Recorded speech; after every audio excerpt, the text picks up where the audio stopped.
famous saying of the mother of Emmett Till when she said, "Let the world see what they have done to my boy." Since the mother of Wadir is not here, we say on her behalf, let the world see what they have done to her boy. And I want you to take a moment to appreciate that every single Palestinian child looks like Wadir. And when we mourn Wadir, we are mourning all of those children. That was a powerful moment outside the funeral of Wadia Al-Fayoume, the 6-year-old Palestinian boy stabbed 26 times, murdered as a direct result of the Israel-Hamas war. Tensions are high throughout the country, with both Muslim and Jewish Americans facing increased threats. And to many Americans, the conflict in the Middle East is deeply personal. But despite the fraught environment, interfaith communities have come together, including a group of Chicago rabbis who attended Wadia's funeral yesterday at the Mosque Foundation in Bridgeview, Illinois. Rabbi Ari Hart posted a photo with the mosque's imam, writing, quote, "I can't say that it was simple to be there. These are not simple times. But the murder of a 6-year-old because of his faith and his identity is not complicated. It is a heinous crime. And that's why we went today." Rabbi Hart joins me now. And Rabbi Hart, thank you so much for being here. Can you walk us through your decision to attend Wadia's funeral? Sure. Thanks for having me. Of course. Like you said, so many of us are in so much pain right now. There's such deep pain. In my community, everything that's unfolding a couple thousand miles away is unfolding to our families, in our hearts. We're consumed by it. There's a member of our community who's being held hostage in Gaza right now. His name is Hirsch Poland. We pray for his safety. Everybody knows someone who was murdered, wounded, hiding in shelters, etc. So it's a moment of a lot of pain, like you said. And then we heard about this horrific attack. And it's a nightmare. I have children, 5 and 10, 2 boys, Wadia's age.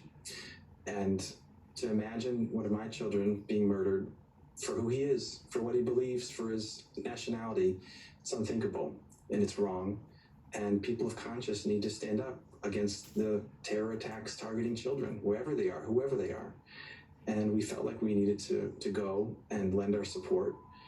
And I'm very grateful to the leadership of the mosque, because we reached out and said, look, we're different. We are Orthodox Jews. We believe in Israel's right to exist. We feel horrible about what happened. And would it be okay if we came?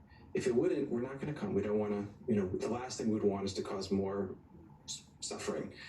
And the leadership said, yes, please come. And so we went, and it was tremendously powerful and challenging and difficult and the right thing to do. It has been a very difficult couple of weeks, or it's hard to even sort of make time work anymore of how long it's even been. But we know that even over the course of this past year, both Jewish Americans and Muslims have been at the top of the list in terms of hate crimes. There have been tremendous amounts of hate crimes against both of these two groups. Religion is supposed to be something that brings about peace. And these are two Abrahamic religions. These are cousin religions along with Christianity. And I wonder, you as a rabbi, how you process the fact that there is sort of this constant hate around religion rather than what they're supposed to be, which is love. For 99.9% of Jews and for 99.9% of Muslims and 99.9% of Christians, there is love. And I've seen that, and I've felt that in the work that I do. And I'm blessed to have relationships and friendships with partners across all racial and ethnic lines. Before this event, part of my rabbinate has been reaching out and building bridges across diverse communities here in Chicago and across the country and the world. And, people are good. People are good. It's hard to remember that sometimes, but humanity's good. And there are things, there is evil. There's also evil. And what happened to Wadia was evil. And it's very hard sometimes to hold both of those truths, that people are good and there's evil.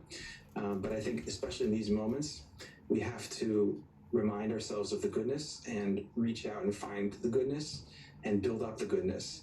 And that's, I think, all of our jobs in these dark times. That's what we all have to be doing right now.